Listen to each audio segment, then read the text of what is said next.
All right. Thank you everyone for joining us today. Today we're having our first new workshop of the summer, which is called Intro to Chromebooks. Rebecca will be our teacher and I will introduce her in just a moment. But first I do want to go over some housekeeping details for you. If this is your first time in Zoom or it's been a while, I am going to go over what some of the buttons are. Down at the bottom of the screen, you should see a couple of things. You should see a little chat bubble. The chat bubble, please feel free to utilize that by asking questions in the chat. If you want to ask a question out loud verbally, you can also raise your hand, and there's a little hand icon down there next to the chat button. We do ask that you raise your hand so that we can unmute you so that you can ask your question out loud. Otherwise, if you're going to use the chat, then I will go ahead and relay those questions to Rebecca. You can ask questions throughout. We do have built-in question slides where we will prompt for questions, but you can ask them at any time, and you can raise your hand at any time. We will be recording today's session. The recording will be available on our YouTube channel a little bit, roughly a week usually after we've run it, and we will send out a link, a follow-up link to that we'll send out a follow-up email with the link to the video recording, and also the digital copy of the handout will be included there as well. I will also put the link to the handout in the chat so that you can look at it today if you'd like. You could also come in and pick one of those up in person. Just let us know and we'll print one out for you. I think that is everything else that I wanted to include. I am going to introduce myself here real quick and then turn things over to Rebecca. So I am Susan. I am our technology librarian here at the Champaign Public Library. Most often you can see me hosting or teaching, and you can also see Rebecca hosting and teaching. And Rebecca is a library associate here in our department, and she is going to teach us about Chromebooks today. All right, Rebecca, I'm turning it over to you. Okay, sounds good. Anything, feel free to add it. I think you covered everything. I can't think of anything else that might have, been missing. So you did a great job. All right. All right, so let me go ahead and share my screen because I have some slides I'd like to follow along with here. All right, I'm hoping once I pop into this, let me make sure I don't have a presentation mode on. Okay. I hope you can see my intro to Chromebooks slide there. I can. Okay, cool. All right, as Susan was saying, welcome everybody. Today we're covering Chromebooks. You may have heard of a Chromebook before. We actually check out Chromebooks here at the library, so if you're interested in learning a little bit more about them, you're in the right place. So let's get started with our agenda for today. So what are we learning about? We're going to talk about what a Chromebook is, what makes it different from a desktop or laptop computer. Bleeding right in, we're going to talk about similarities and differences to a desktop or a laptop computer. We're going to talk about pros and cons. We're going to talk about some terminology. So a lot of times with technology and computers, especially, there is a sort of specialized language or words that we often refer to. We'll cover some of those for today, so when I'm going through the presentation, you'll know what I'm talking about. We're going to get into some of the nitty-gritty of the interface for our Chromebook. We're going to talk about the status area, which is also known as the quick settings panel, where we can then do things like connect to Wi-Fi or Bluetooth, stuff like that. We're going to talk about what's called the shelf and the launcher. Those are important parts of your Chromebook interface. We'll also talk about managing windows. So for instance, if you have an open window while you're working on an application or something, we'll talk about how to manage the window. We'll also talk about how to right click on a Chromebook, because that's a pretty important thing you're going to want to know if you're working with it. We're also going to talk about some file storage options. We'll get into the settings. We'll talk about some accessibility features, how to get help, and how, of course, to start up and shut down your device. All right. Before we begin, do we have any questions right off the bat? And again, if you have questions, feel free to put them in the chat. None so far? None so far. All right. Okay, so what is a Chromebook? So a Chromebook differs from a desktop computer and a laptop computer. So first thing I'm going to do is I'm going to sort of define what those two things are before we jump into what a Chromebook is. So a desktop computer is a computer that's usually not portable, and it often consists of a separate processor, a separate monitor, keyboard, and mouse. So desktop computer would be similar to the computers we have here at the library, or maybe you have a desktop computer at home, most likely sitting on a desk, hence the name. It's usually what you think of when you think of sitting down at a computer. And a laptop computer is just a portable version. So it's a portable battery-powered computer that contains the monitor, keyboard, processor, and mouse, which is also referred to as a touchpad or a trackpad. And that's all included in one unit. So it makes it super portable. You probably see a lot of people, if you're here at the library, using laptops at tables around.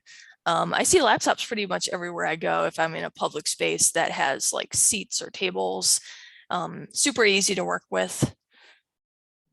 And then a Chromebook. So a Chromebook is a lower cost alternative to a traditional laptop. So it looks very similar to a laptop. It's got all that stuff combined in it. It's got the screen, keyboard, mouse, processor all in one. But unlike most computers, Chromebooks do not have a Windows or an Apple operating system. Instead, they use the Chrome operating system, which is also known as Chrome OS, which is similar to the Google Chrome web browser. So Chrome, if you've ever heard of that before, that's Google's web browser where you can get access to the internet. And Chromebook is Google's version of like a pared down laptop where you can access their operating system. And of course, we're going to dive a little deeper into what that all means in a second. But yeah, I usually think about a Chromebook as sort of a laptop light. It's not got like the full functionality of a laptop. So for a lot of people, it's a easy way to get access to a computer. It's cheaper. It's less things to worry about. So Chromebook may be useful to you if you don't need all the bells and whistles of a regular computer. And there are a lot of different brands of Chromebook. I kind of think about it as like car brands, right? There's BMW, Honda, Toyota, Ford, et cetera, et cetera. They're all cars, but they're different brands that you can buy that have different features and options and all that. And Chromebooks the same. You're going to have different brands such as Dell, HP, Samsung, even Google has made their own Chromebooks. There's tons more probably that I don't have listed here, but those are sort of the main ones that I found when I was starting to research a little bit more on the brands that are out there. The Chromebooks that we have are Dell Chromebooks here at the library. So if you come and check out one from us, that would be a Dell Chromebook. All right, any questions so far? If you have questions, please feel free to put them in the chat or raise your hand if you'd like to ask your question out loud. All right, I'll move on.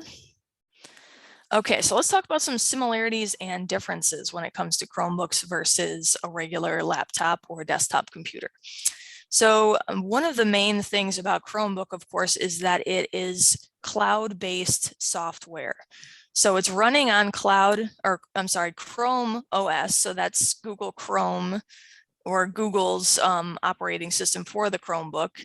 And instead of storing programs and applications on a hard drive like you would with most laptops or computers, the majority of the apps on a Chromebook will be running from the cloud.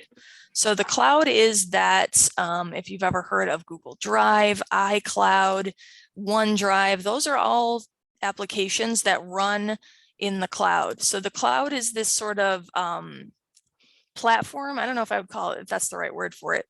It's this sort of, I can't think of the right word for it. It's basically when you have something that is not installed on your computer, but you can access it through the internet. and that would be the cloud. So maybe you got into your Google Drive and you have files stored there, or you have photos stored. That would be something that you're accessing from the cloud. So that's something to think about when you're looking at a Chromebook. So if you don't have a reliable internet connection, a Chromebook may not be the best choice for you. In some cases, you can run Chromebooks, the apps on Chromebooks offline, but you're not going to get the full experience as you would if you were connected to the internet. So think about that, you know, like with a normal laptop, you may have applications and such that you can access without being connected to the internet. But with a Chromebook, for the most part, it's going to need an internet connection to perform at its full functionality. Storage space is another thing that falls into one of the differences between Chromebooks and a regular computer. Because they're mostly cloud-based, Chromebooks have less local storage. So what I mean by that is there's less storage on the physical device. Usually it's between around 16 gigabytes and 32 gigabytes of space. And that's mostly to do with because they're all cloud-based, right? You're working from the internet, so you don't need that storage on your device if you're just using the storage in the cloud. So that means, again, you should also be familiar with how to use the cloud if you plan on buying a Chromebook, because that's where your main work is going to occur.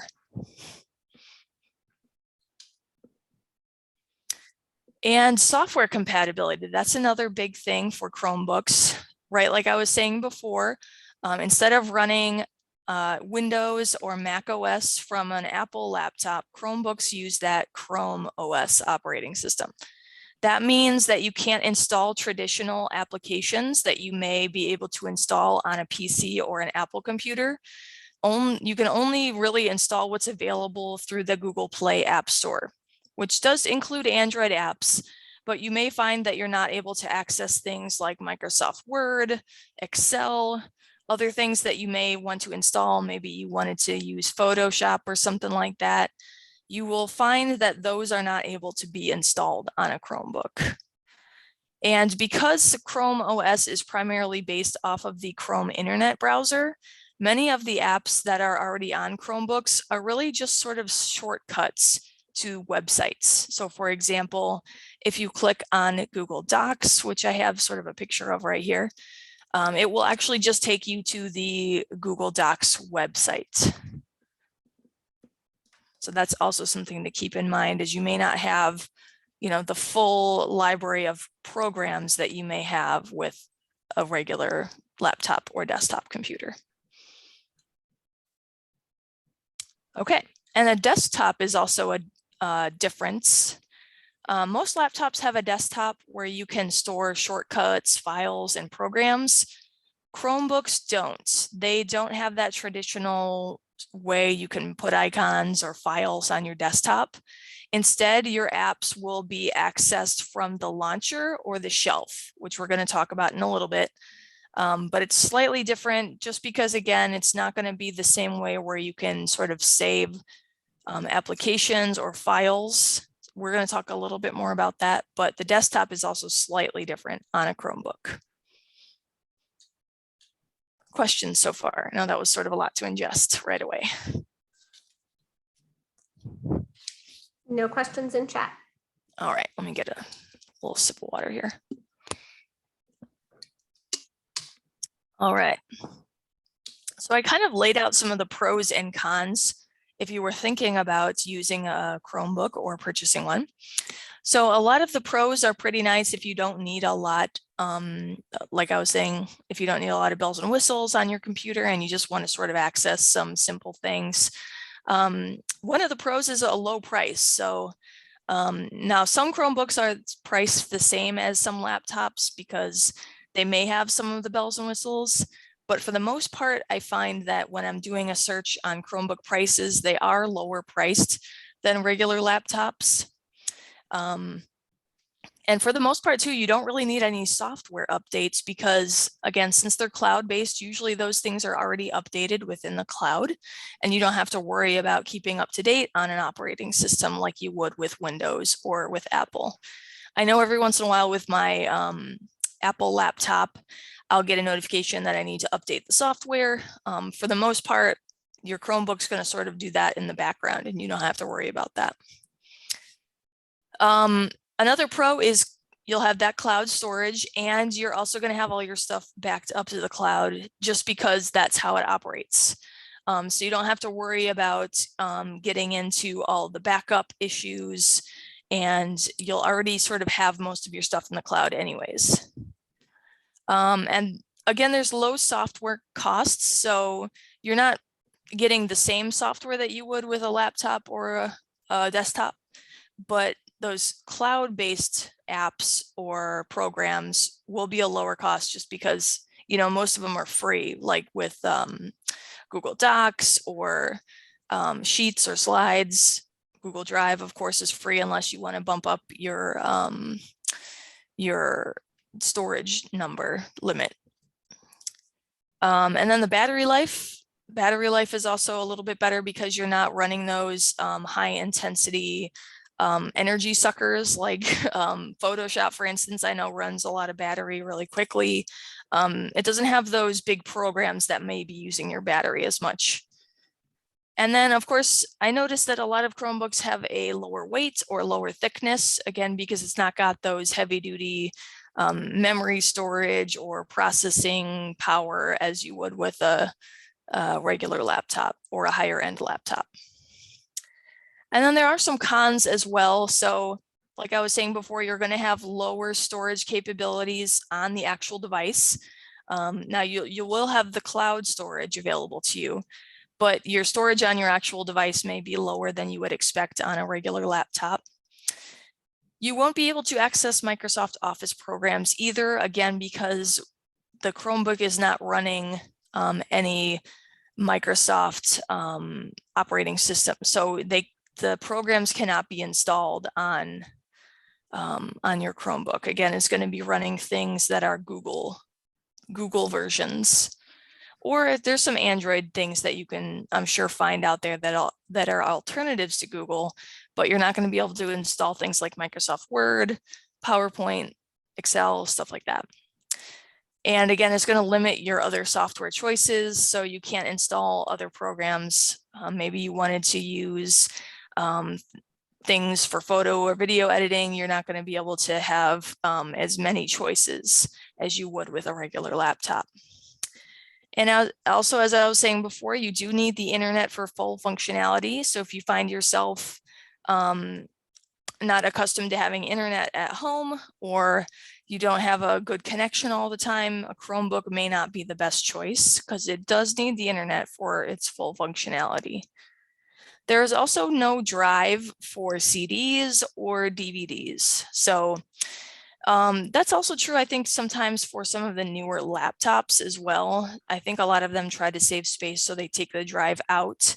But one of the main things for Chromebook, I don't think I've ever seen a Chromebook with a drive, but maybe I'm wrong.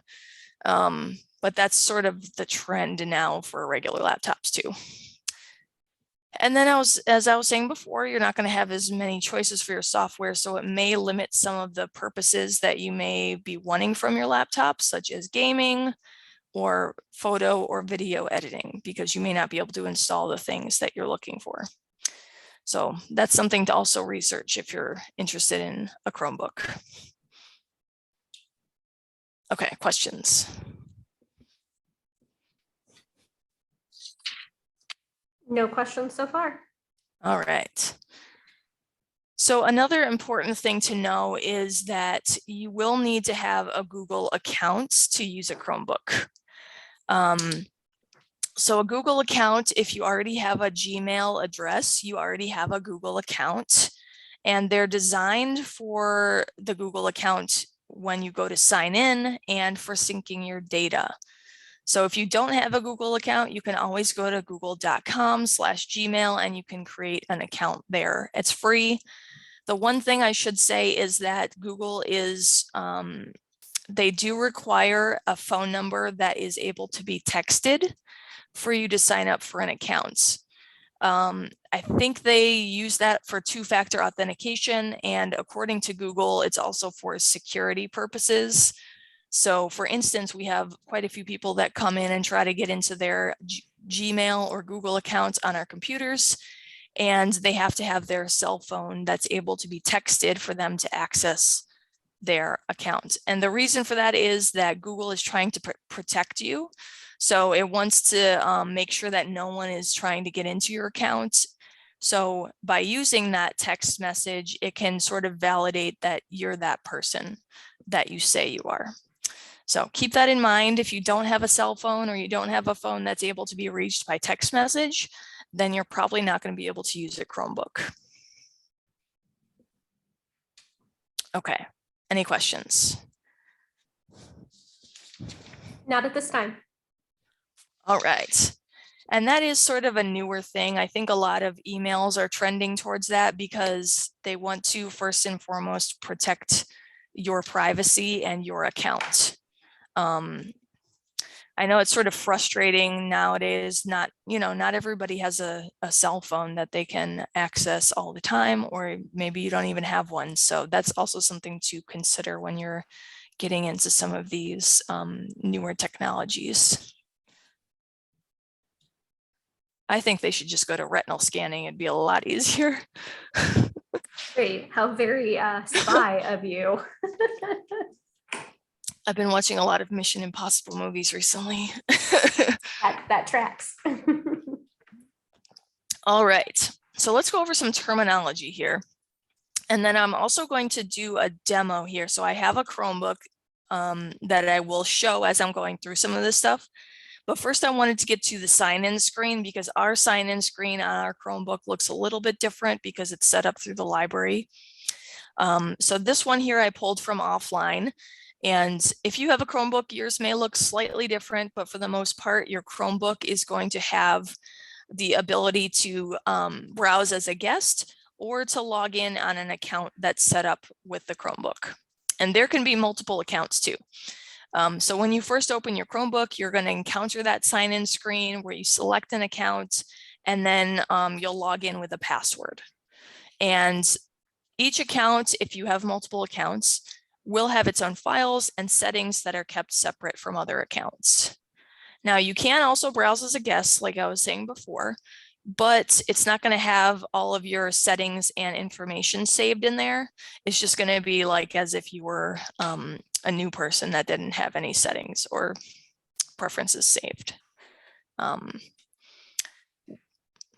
say if it's your personal Chromebook, it's probably best to just set it up as with your information in there. But if you're borrowing a Chromebook from your friend, you can feel free to browse as a guest too. That should be fine. Our Chromebooks, the good thing about those, if you check out the Chromebooks here from the library, is if you do enter personal information, once you shut it down, it should erase all that. All right. So let me switch over to the document camera so you can see my demonstration here. So let me stop sharing my screen here. Stop share. And then I'm going to switch my video over here. Let me turn on my Chromebook first.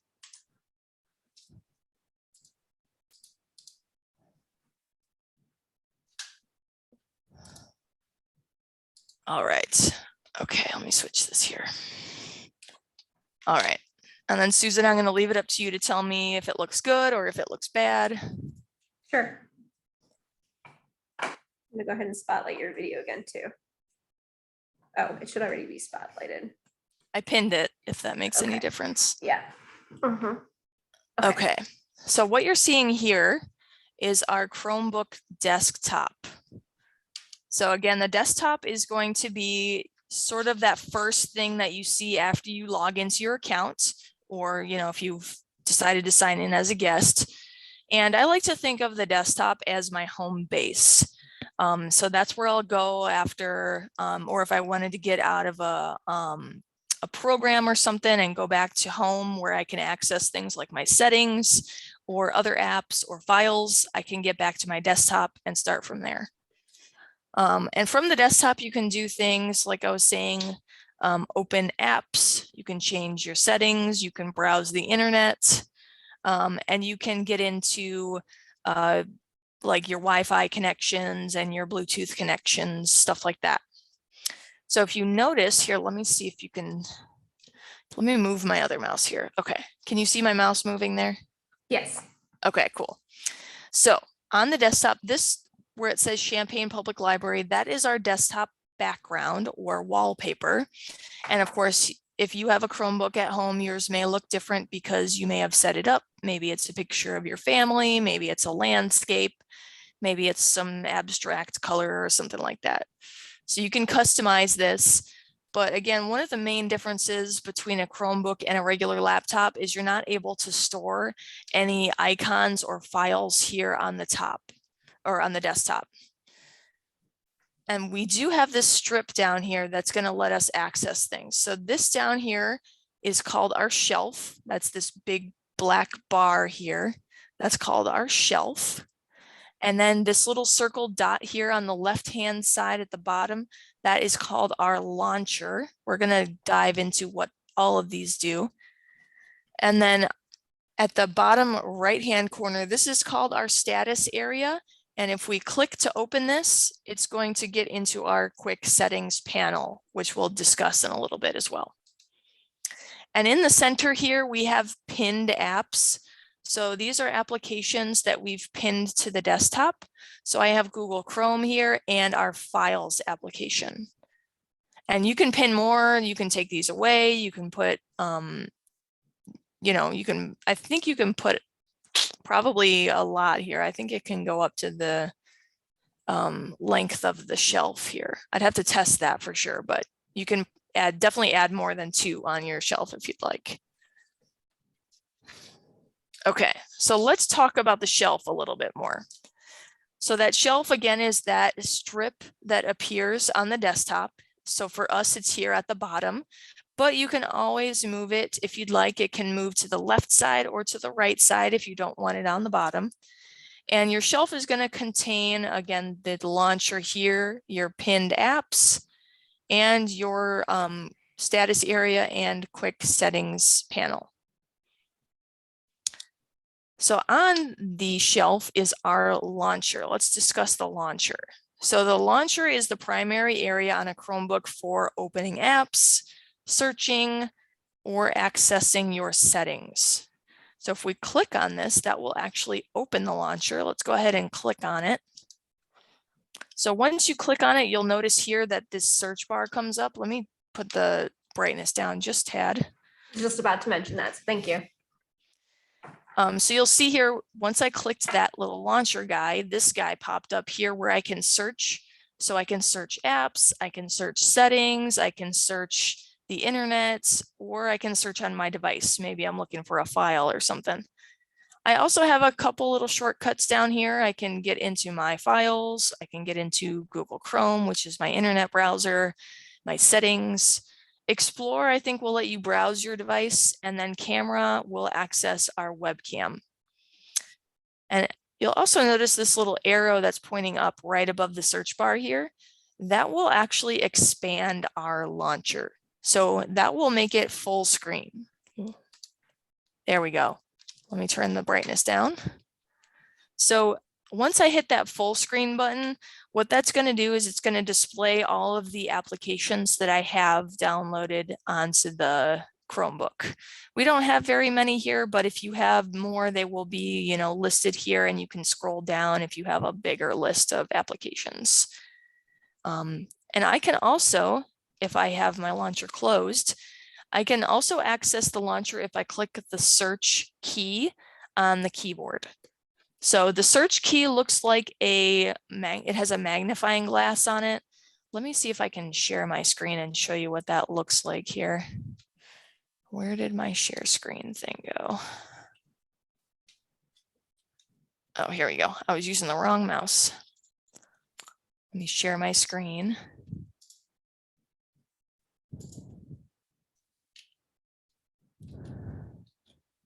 Okay, can you see my my slides, Susan?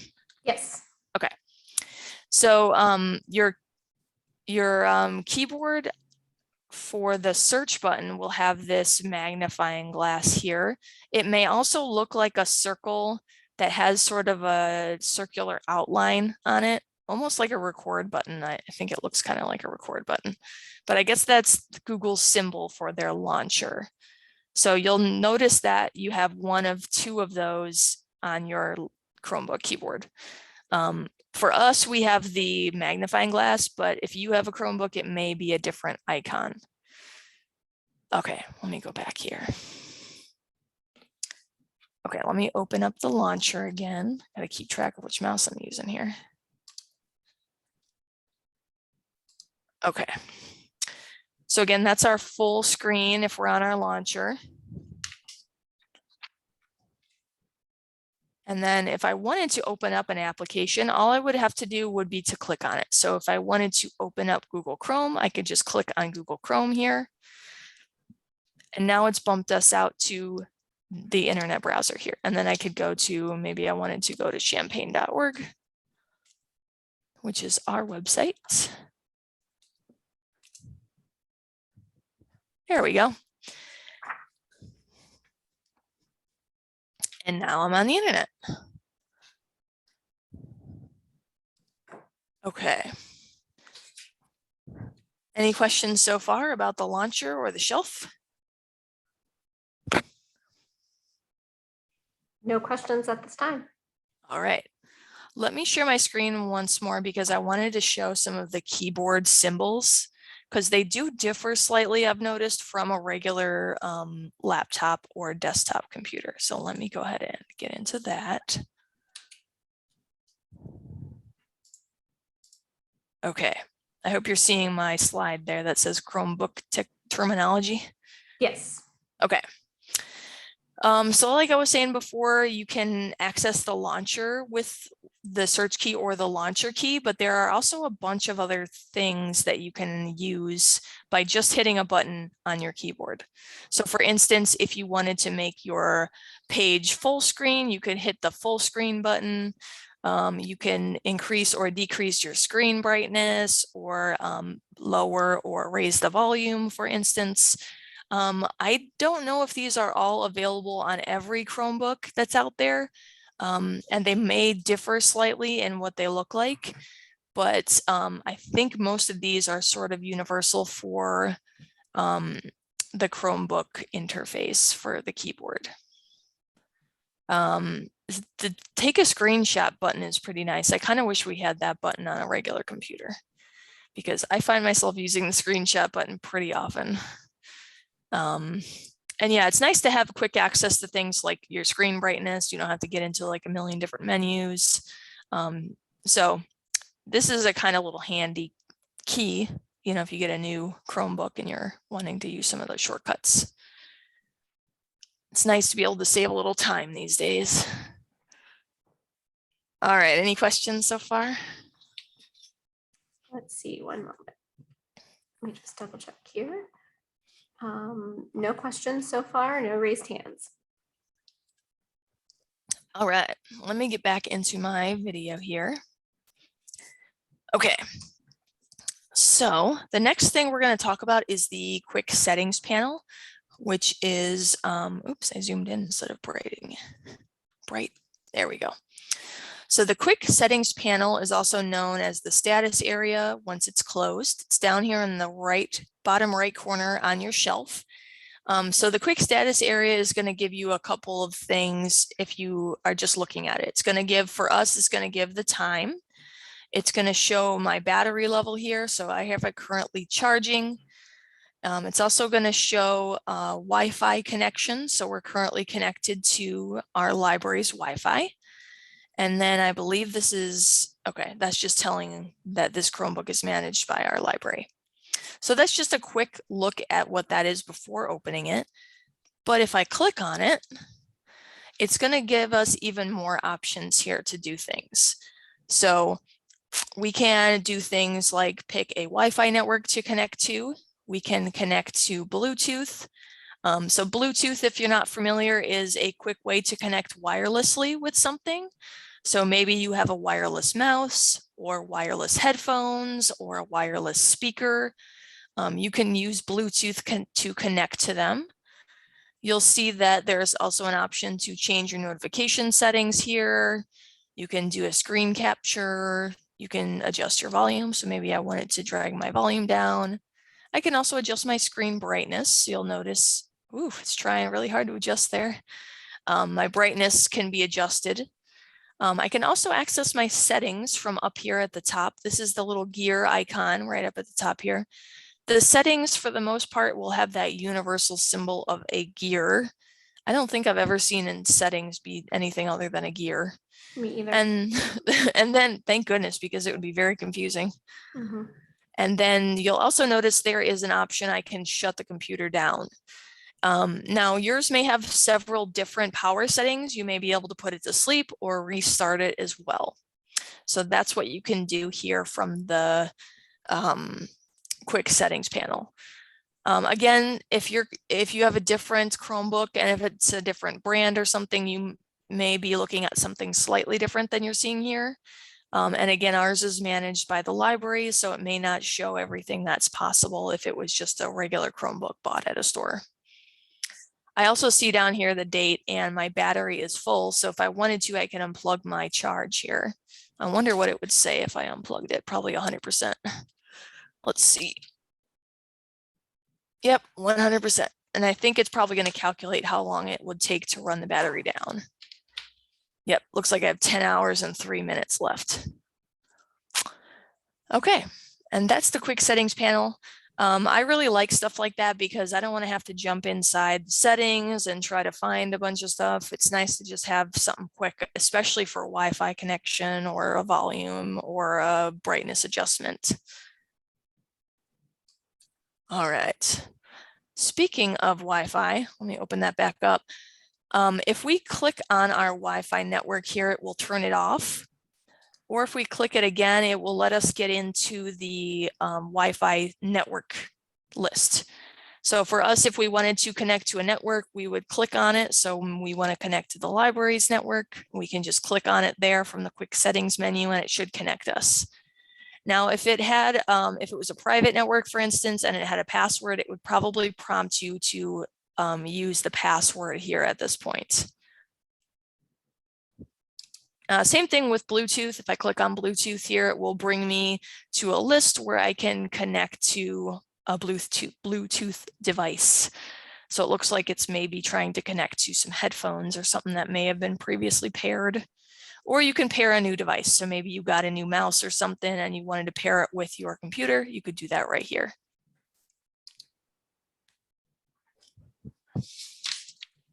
Okay, any questions about the quick settings panel? No questions so far. Okay, and it looks like it even, if I go open that back up, it even went down to a smaller version too, which is kind of nice. It stays out of the way. All right, so let me open up the internet again and let's talk about how to manage a window. So what do I mean when I say manage a window? That means how can I move the window or close the window? Let's talk about that because it's pretty important. So maybe you want to have multiple windows open and have them side by side. You may want to know how to manage the window itself. So up here in the top right-hand corner, you'll see some controls, some icons. And then you'll also notice there's a big blank space here. I kind of call this the title bar. I don't know if there's another term for it, but the title bar is really useful because it will help you move the window around. If I were to click here and try to move the window, I would probably end up highlighting, it looks like, some text accidentally.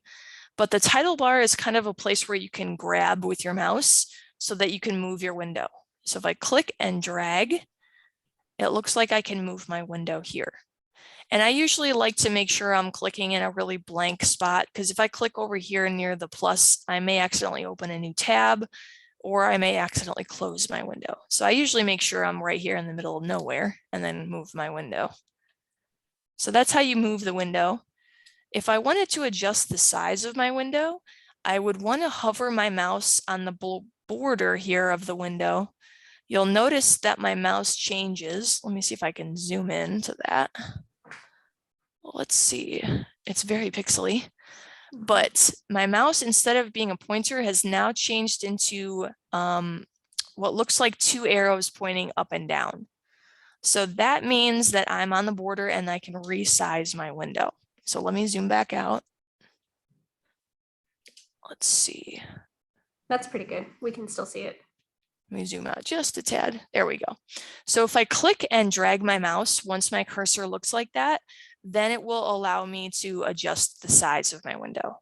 So if I click and drag, I can adjust my window so it's a little smaller there. I can also do that from the side, either the left or right side, and from the corners as well. Sometimes I like to use the corners because it will let me adjust both side to side and top to bottom. So it's a lot easier than doing one and then the next one. So that's kind of useful. Maybe you have 2 pages open and you're copying text or comparing data. You can kind of open up 2 windows. Maybe I'll open up a tab here and move it over here. And maybe I have a tab here where I'm looking up something that I want to read. And then I have a list of my to be read books or movies or whatever. It's kind of nice. I use 2 windows pretty often when I'm working because I just have a lot of stuff going on. All right. And then you'll also notice in the top right corner, of course, we have those controls where I can do some here. Let me close out of that and move this one back in the middle here. So these controls up here will let you do things like close your window. So you noticed I just hit the X button on that other window and that closed it. I also have the option to, if I click on the square, that will allow me to have the window full screen, or it will maximize it. If I click it again, it will restore it down to the size it was before. And if I hit the minus sign, that's going to let me minimize the window. So the difference between close and minimize is that closing the window will close it out and it won't save any of the stuff that you had in there before. But minimizing it will hide it. It will still have all that stuff that you had open. Maybe you had like a document that you were working on and you wanted to get into a different application. You can click on minimize and then you can open up something else. Maybe you were wanting to get into your files or something. And then if I click back, it will pop it back up for me. So it just kind of hides it and keeps it out of the way so you can do something else and then come back to it later. This little arrow that's pointing down, I think that will be our history search tabs. I'm not quite sure what that means. Maybe you have a lot of tabs open and you're searching for something. This is not something I normally see on a window web browser. But yeah, these are the 3 main ones you're going to be using, I find. All right, any questions about managing a window?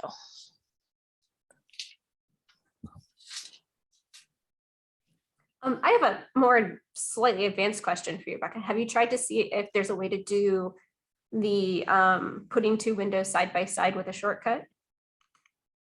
Not on a Chromebook before. Okay, because I know with Windows, I can hit the Windows key and the left arrow, and of whatever things I have open, it'll go to the left side. And then if I hit the Windows key and the right key or the right arrow key, it'll put another one to the right side so that they're like 2 of them right by each other. It's like a keyboard shortcut just to get 2 windows. Here, let me try and open another window In them, but I don't know if that's still something that Chromebooks can do or not. I am not sure. Let me try it here. Okay, let me try this. Maybe something to explore and put in the follow-up email. I'm trying the Control and the Alt key, and they're not working for that particular function. Okay, it may not be a function on that Chromebooks have,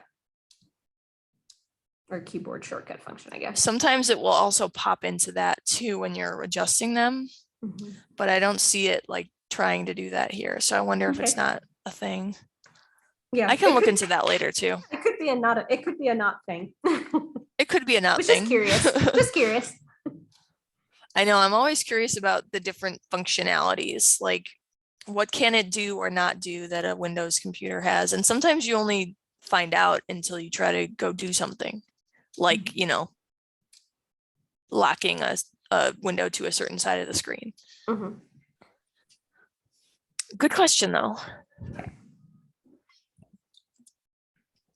All right. So let's talk about right-clicking.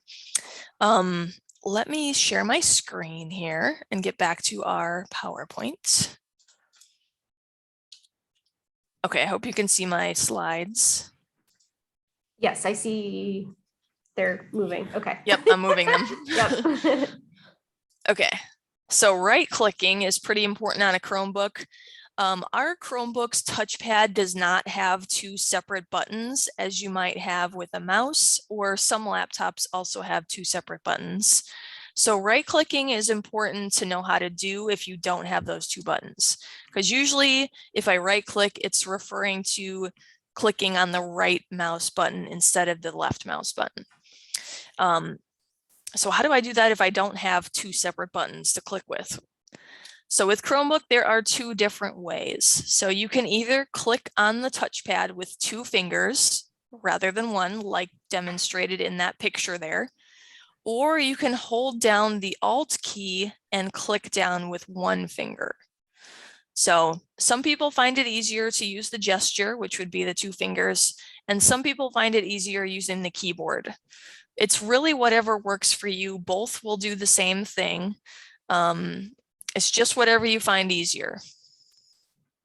It's sort of the same thing on an Apple computer too. If you've ever used an Apple computer, a lot of them do not have the separate keys on the touchpad. So you have to learn how to use the different ways. Now, I also find myself using a mouse a lot with the keyboard or with the laptop instead of using the touchpad. I just find that easier. So you may just opt out of that altogether and get a mouse and put it in. Ours is just a wired mouse, but of course you could use a wireless mouse as well. And right-clicking will do things for you, such as close an application. So let me go ahead and get into my demonstration again here. And we're going to close out of an application. Let me zoom out just a little bit. Let me autofocus. And can you see that okay, Susan? Yes. Okay. So again, right-clicking is going to get you a little bit more options than just clicking with your left mouse button or clicking down with one finger in relation to the touchpad on our Chromebook. So if I right-click on this, okay, that one's not going to give us any functionality. All I did right now was just right-click on the desktop, but it looks like I have no function available to me. But if I right-click maybe on, what happens if I do it here? Okay, so you'll see here I have more options. I can reload my page. I can save my page, print, do a little bit more here. So that's just with Chrome. But what I can do is maybe if I'm in my files or something, do I have anything downloaded? No, I don't. If I had a file downloaded, I could probably do things like print it, save it, delete it, duplicate it, stuff like that using my right click. Maybe I should save a file. Maybe I should find a picture here. You can guess what kind of picture I'm going to look for, maybe. I approve of your choice of pictures to look for. Let's see what right clicking will get us if we save an image here. Demonstration purposes. Oh, this looks like my cat. Let me save that. Oh, I can't. Okay. I'm going to maybe save it into my, see, this is where I have to get into my files maybe and download it. Okay, let's do that instead of dragging it. So I'm right clicking here and it looks like I can save this image. So let me go ahead and save it. I'm going to save it to my files. Okay, so now I have that saved. Let me and go down keeping to in my mind files. that you are saving it to files on the physical computer. It's just that you don't have much space for them. Correct. Yes. You will have some space, of course, to save files, but for the most part, you're probably going to be working in the cloud. Okay, thank you. Yes. Okay, so it looks like in my files in my downloads folder, I have a file here, cat file. And if I right click, it looks like, yep, I can do things like delete it, I can rename it, copy it, cut it, open with my gallery. Oh, I think that's maybe where I save photos or look at photos. I can share it, pin it to my shelf, So if I pin it to my shelf, that would go down here with my other applications. So again, your right clicking is going to give you more options. And I can also, like I was saying before, close an application. So if I right click on an application, I can go here and hit close. I can also open a new window. Maybe I wanted to get information about the app. I could do that from here as well. Let me see if it gives me same options here. Okay, looks like I have some options with the Files app too. I can unpin it, which would take it off of my shelf, or I can open a new window. So if I do that, then it would just pop open a new window for my Files application. I wonder if it lets me do that for Chrome. Okay, no, it looks like I cannot take Chrome off of my shelf. So that's something interesting. Let's see if we go into my applications for my launcher. And if I wanted to pin something, maybe I wanted to put the calculator on there. Can you try to do a little bit of work on the brightening or? Oops, that's zooming. Wrong one. There. There we go. Does that look a little better? A little better. Okay. Yeah, focus is a little. Let me try to focus. It's hard because it's like yeah, I know. Like it's a document camera into a and a document camera into a second screen. So I get that, but there we go. Maybe that's a little better at least. Yeah, and maybe you'll just read us what the things say. Yes. Okay. So if I right click on calculator, for instance, I have the option to open a new window. I can pin it to the shelf. I can uninstall. So that's an option too if you wanted to uninstall something you have downloaded, or I can get information for the application. So that's kind of nice. If you install something and you're thinking maybe I don't use it that often, you can just go ahead and click uninstall. So let me pin my calculator to my shelf. I use the calculator pretty often. Okay, so now you'll notice it's down here next to my Files application. I can even move it around if I want to. Maybe I want to put it on the side there. Let's also put my settings on there too, because I like to access my settings pretty often. So yeah, right clicking is going to give you a lot of options, and it will change depending on what you're right clicking on. So keep that in mind. All right, let me exit out of my launcher here. Okay, so that was right clicking and closing an application as well. Okay, any questions so far? No questions at the moment. All right, let me switch back to my presentation because I do want to share that there are some options for your file storage on your device or off your device. So as you were saying before, Susan, you can save some stuff on the Chromebook. So for instance, maybe we were downloading some cat pictures and we wanted to put them in our, maybe we had a presentation, we wanted to save some photos from offline and put them in our presentation. That's okay, you can save things, but again, you're going to have a smaller amount than you would on a regular computer. So if you do find yourself saving stuff pretty often, you may think about some options for your file storage.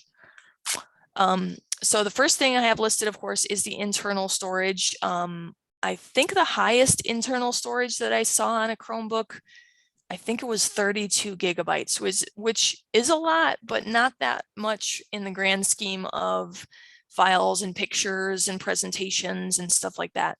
So if you find yourself, go ahead. Or music. Or music, that's a good point. I have a ton of music on my computer. So yeah, if you find yourself with a lot of files, you may think about what you can do for storing them that may be outside of what you already have inside of your Chromebook. So of course, with your Chromebook, you'll have access to Google Drive by default because it's running on Chrome OS already. But you can also use other cloud services by accessing them online through, your internet browser that you have. So you may have heard of iCloud or OneDrive. There's also a service called Dropbox that you can store things on. So you may want to familiarize yourself with those if you do have a lot of files that you want to store. And usually with cloud services, you do get a set amount of storage for free. But if you want to upgrade, you will have to pay. Usually you can either decide yearly or monthly. I have iCloud and I pay $3 a month for 200 gigabytes. I found that really helped me because I didn't have to go in and delete things. I wouldn't have to worry about that anymore. So I just figured $3 a month, not too much. So I decided to take the plunge and buy some extra storage. There are options that are lower cost, but I found that 200 gigabytes was about right for me, and I could keep adding without having to worry about upgrading. Again, you can always look those up too online, usually on the websites or in the service, they will tell you how much it is to upgrade your storage. You can also use removable storage. So for instance, maybe you have an external hard drive. So that would be a hard drive that you could plug into the computer and access files or save files. I don't recommend using a flash drive for a lot of storage, but you can store things on a flash drive, of course, by just plugging that into your device. And a lot of Chromebooks will also let you plug in a micro SD card. So the one I have pictured on this slide is 128 gigabytes. That's a ton of storage if you, need more than the 32 gigabytes or whatever that you have on your Chromebook. I think ours has let me check and see. Do we have a little thing for that? I'm not sure. I don't think we do, unless I don't know where it is. But yeah, usually you can plug in some memory stick to your computer in some form. And then, like I was saying before, to access your internal storage, you can get through your files from your launcher menu. So like we did before when we downloaded that cat picture, it went into our files folder, and within the files, we got to the downloads folder and we saw our kitty picture in there. And to access the amount that you have available, you can visit your settings. You'll click on device and then select storage management. I can actually show that too if let me stop my share here. Let me adjust this here. Okay, so if I go down here to my settings, now I have mine pinned here, but we can also access settings from our launcher if we go to settings, or from our quick settings panel down here if we click on settings. And then if I click on device and then storage management. So that will tell me how much I have available. So it looks like I am using 14.2 gigabytes and I have 1.8 gigabytes available, which is not too much when it comes to a lot of files these days. So I may have to consider thinking about what I'm going to do to get more space.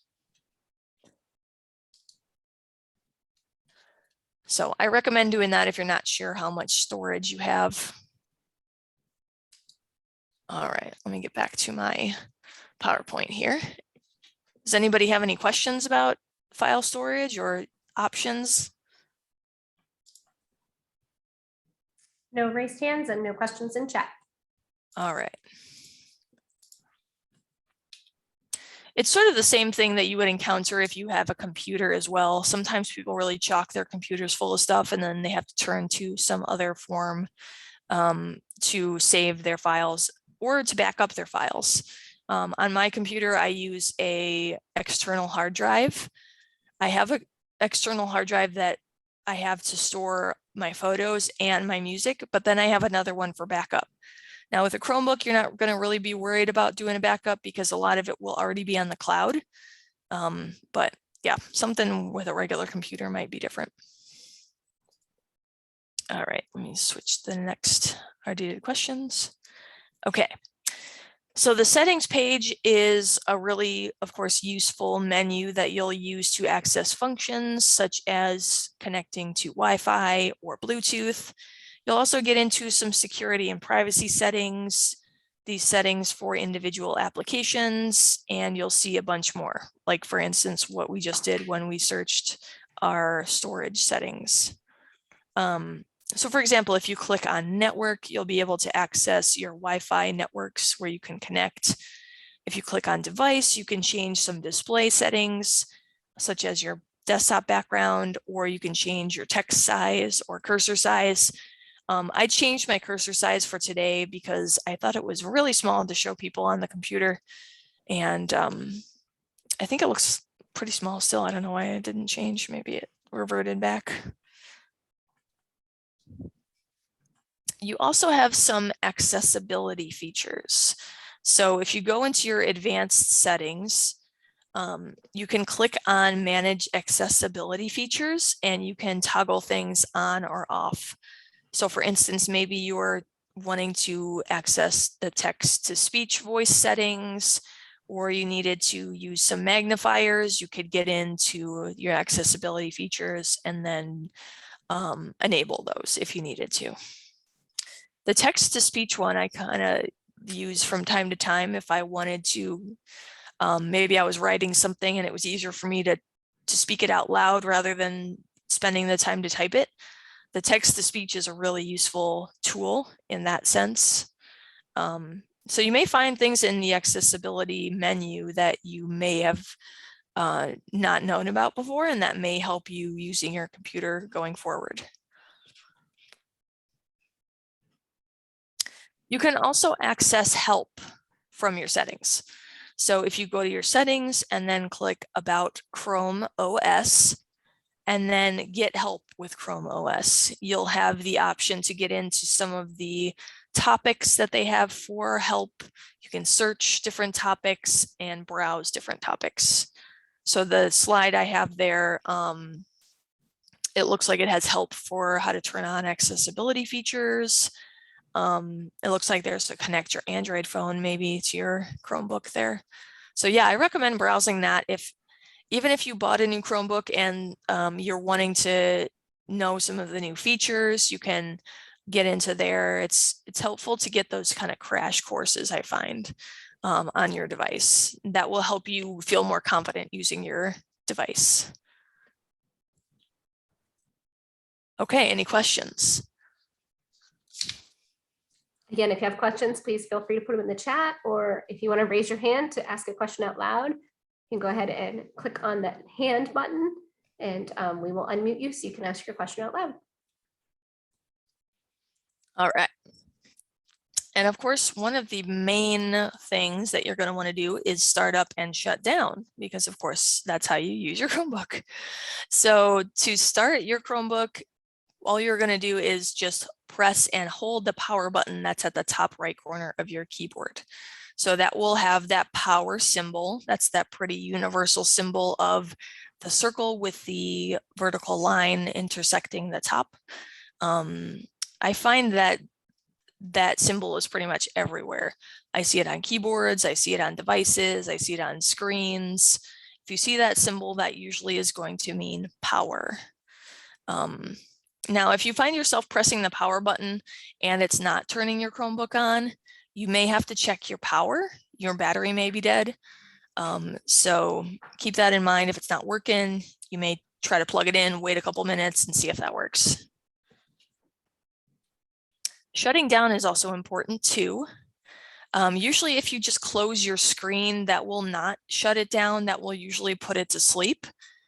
Sleep is another power setting where it will just turn the screen off and go into sort of a low power mode. It will still be on and it will still be using battery. So that's something to keep in mind by just shutting the screen. So if you want to turn your computer completely off, there are a couple of ways to do it.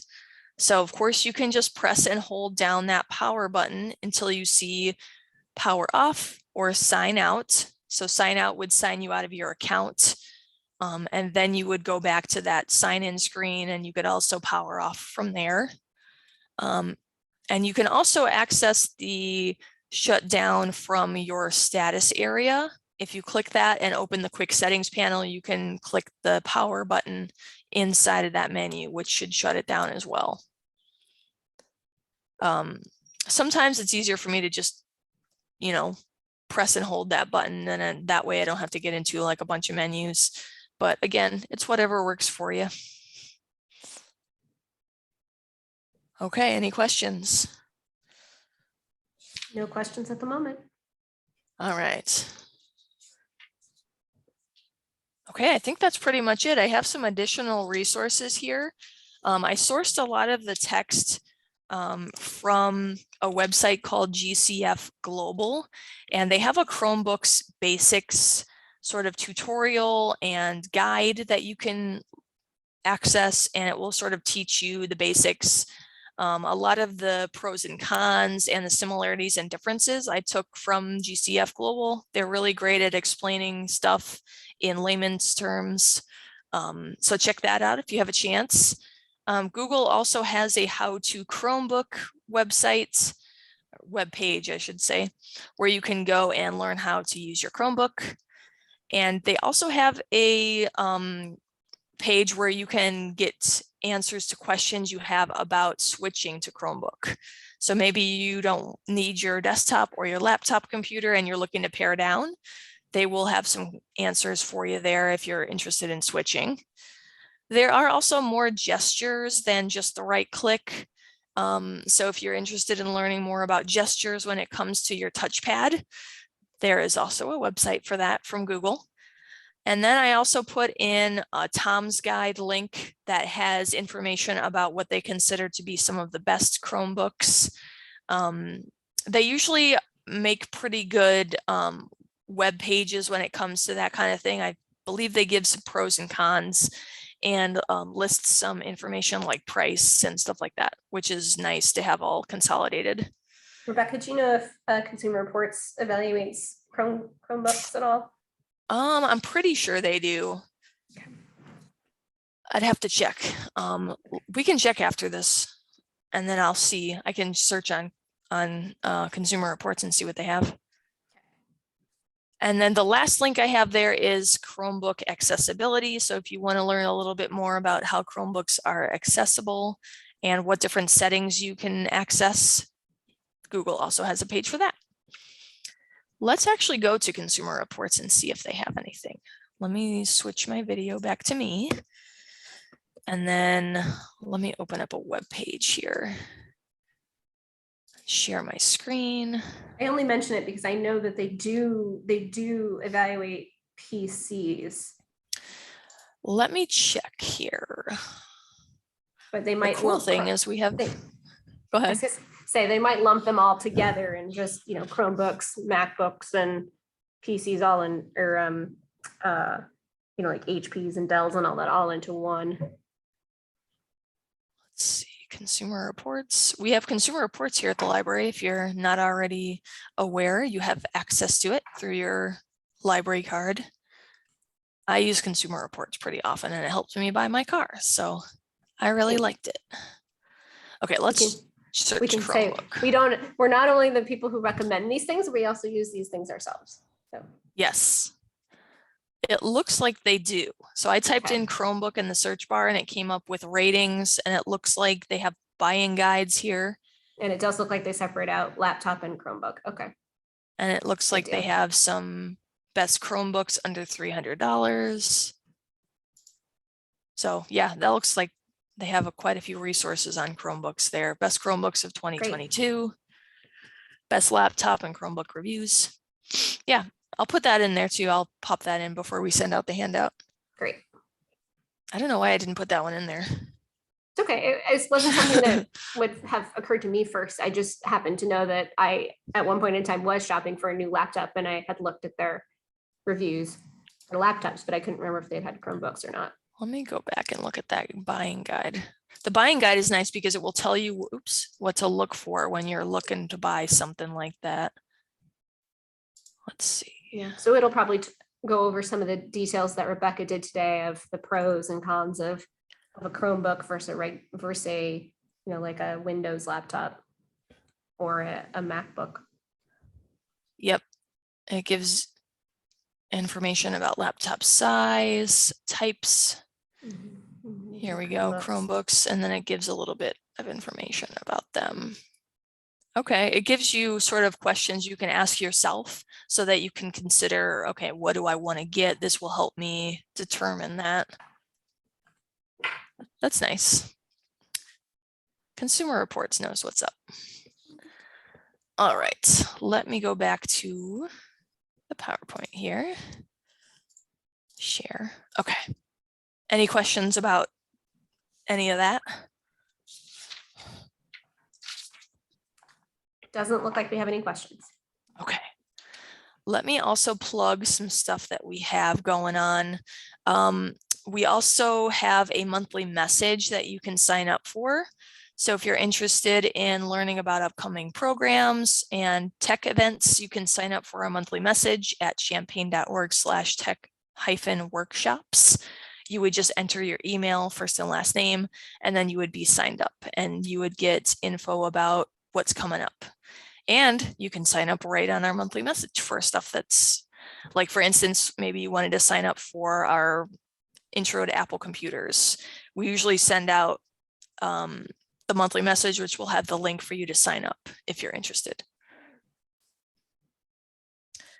Speaking of upcoming events, we have some not webinars. We do have one webinar, but 2 in-person workshops in July. The 12th and 19th will be focused on our e-library. So first one is ebooks, audiobooks, and magazines, which is centered around the Libby app. And the Libby app will let you read, listen, and yeah, I use Libby all the time. And then the movies, music, and more will center around Hoopla and Canopy. So Hoopla is another app that you can stream or download movies in. And Canopy is a streaming service where you can watch movies, documentaries, stuff like that. And then we do have a virtual webinar on the 26th, which is Intro to Streaming Services. So streaming is all the rage these days. You may have heard of Netflix, Hulu, Amazon Prime. Those would be streaming services, and we sort of break down all the things that you need to consider if you're interested in streaming services. I like that class a lot because I'm a huge streamer. And then this, as we were saying before, will go up on our YouTube channel, and you still have access to our webinars on YouTube. If you visit champaign.org/YouTube, you can visit one of our playlists. We have a tech workshop playlist. We have all of the previous webinars that we have recorded up there. So if maybe you've missed a class or something, you can check out and see if it's up on YouTube. We also have a bunch of other stuff on there too. We have some of our career webinars, business webinars, crafty adults, a lot's on there. So if you go on YouTube, you'll have lots to occupy your time. And we also are still going strong with our book a librarian service. If you'd like to schedule a one-on-one, you can email us, call us, chat with us, and we'd be happy to set that up with one of our staff members. And there's my info there. So if you need to reach out for more questions, feel free. I'm happy to help answer questions for you. I have my email and my phone number there.